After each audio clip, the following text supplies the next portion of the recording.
You are listening to Proof Text, a Glossa House podcast exploring Scripture with Dr. T. Michael W. Halcomb and Dr. Frederick J. Long. Welcome and enjoy.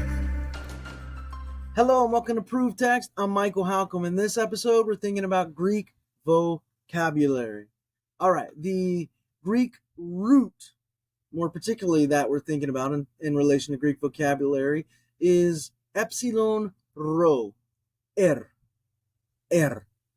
And I like Step Bible and I'm a fan of that, so I'm going to share that on the screen here. If you're watching, that should be helpful. If you're just listening, that's okay too. But I got my search box open and my keyboard set to Greek, so I can type Greek, and I'll type in that Greek root, and what we'll see is a number of options pop up. Now, the Greek root is actually related to speech, right? So speaking. Now, I don't know if this erotizo has anything like to provoke or irritate, maybe by speech. I'm not sure. It'd be interesting to look into that. I don't know off the top of my head. But we do have erevgome. We get that there. We have erizo, to quarrel. Probably erithia, a rivalry related to quarreling. Eris, the same. We have ermenia, and ermenevo, which has to do with interpretation or interpreting. And we have also erotao, which means to ask. Let's actually look at this one, and we can see with these past tense forms we'll often have a lengthened epsilon to an eta. So we have erota, and we have erotas, eroteso, and this has to do with asking.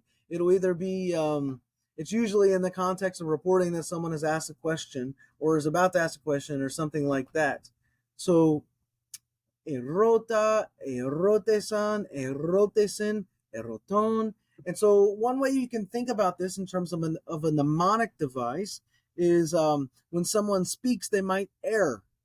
They might commit an error, right? Or when someone's speaking, there might be those, like, instead of in there, they might be like right? And you can think of that as the mnemonic device as well, having to do with speech. So this Greek root has to do with speech, and it's all over the place in important speech-related words and speech-related passages. So pay attention to this. This is one that you really should know.